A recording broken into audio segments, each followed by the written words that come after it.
Hey guys, it's Michael and welcome back to my channel. Recently there's been two things on my mind. One is that I want to get a tan from eating too many carrots, and two is the idea in this video, which I'm going to go over right now. So today I'm going to go through how to overcome self-sabotage and why we are our own biggest enemies when we're achieving our goals.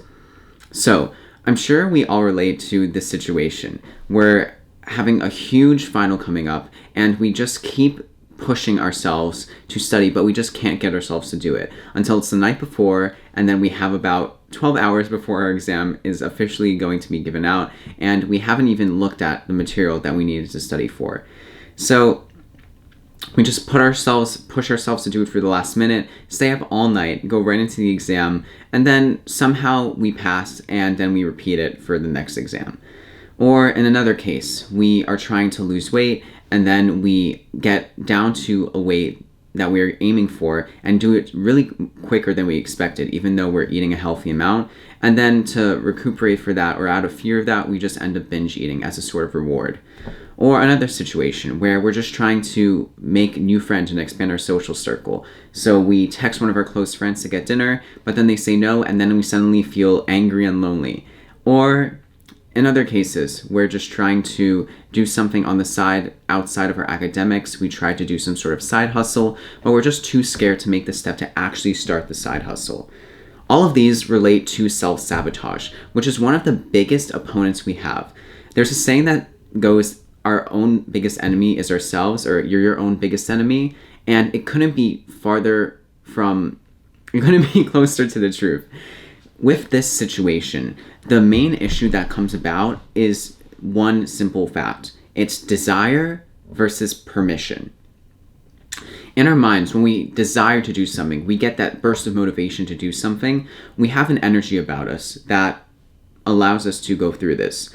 Only for a temporary period of time, though. So, say we see a very motivating video telling us to pursue reading, for example, about a certain topic. And we want to do that. So we download a book and read the first few pages, but then we get bored and then we don't want to do it anymore.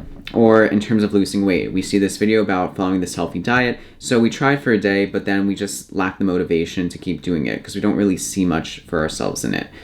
Or in academics, we are told to start studying sooner, but we just self-sabotage and we end up studying the day before. And with making new friends, we just reach out to people and we just don't really care much for it. People say no, and then that ultimately makes us too fearful to reach out to other people because of that fear of rejection. All of those things combined will work into temporary desires. We have temporary actions that we take to pursue those wishes and dreams that we have. Our wishes for a financial side hustle, our wishes for a great physical health and great mental health, our wishes for academic success, or our wishes for a great and abundant social life. All these desires are being blocked by our lack of permission for ourselves to successfully complete these desires, or in general, to succeed, which is the point of this video. And in general, I'm going to apply more knowledge as to the distinction between these two, and by the end of the video, I'm going to explain the action step that you can take to overcome this self-sabotage and this lack of permission to pursue one's goal or one's dream, so that we can get more clarity about where we can head more persistently with this goal in the future. So, desire, as I stated, is a temporary motivation, and permission is a completely different energy. Giving ourselves permission is what allows us to go toward a goal in a slow and steady pace. It is when we have permission from ourselves, from our logical aspect of ourselves, that we are able to pursue something and we're able to see progress without feeling the need to go backward into self-sabotage. Often, for example, the issue that we are having at hand, we want it to keep being a problem because our brain loves to think about a problem. And if we solve that problem, we may just fear that we won't be able to have another problem that we can easily solve. A lot of the times we get ourselves stuck in these dumb situations where we just want to not be doing well in a certain area because thinking of that problem is easier than being successful in that problem and then not knowing where to go. In other words, a fear of the unknown.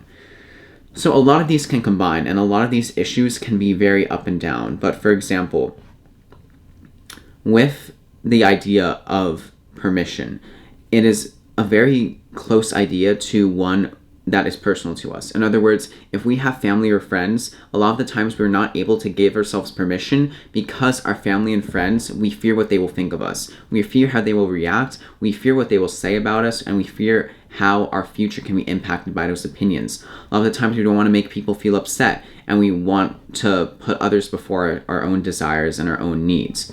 So a lot of the times we don't actually give ourselves permission to pursue a goal. And in other words, there's just a ton of things stopping us, especially socially, with the people close to us, that stops us from giving ourselves permission to go about the goals that we have. So for example, with the desire to get tan from eating too many carrots, I may have that desire, but am I actually going to buy the carrots? Have I actually done that? No.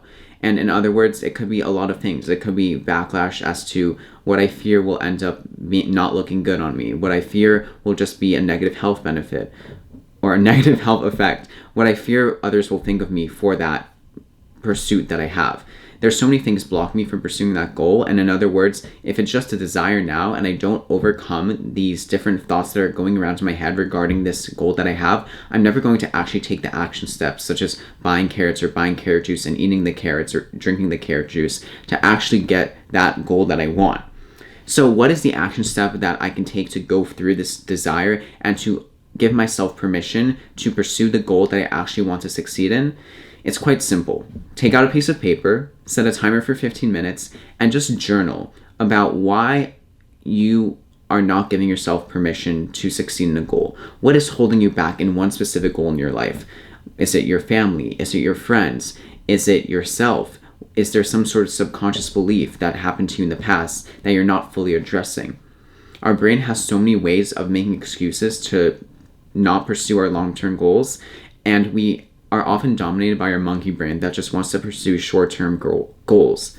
But taking the time to actually write this down, to actually take 15 minutes just to think about it and write what we think is stopping us, can be such a good step in providing clarity as to why we are self-sabotaging. And in the end, it might just make the difference in terms of actually taking the necessary steps to effectively pursue a goal.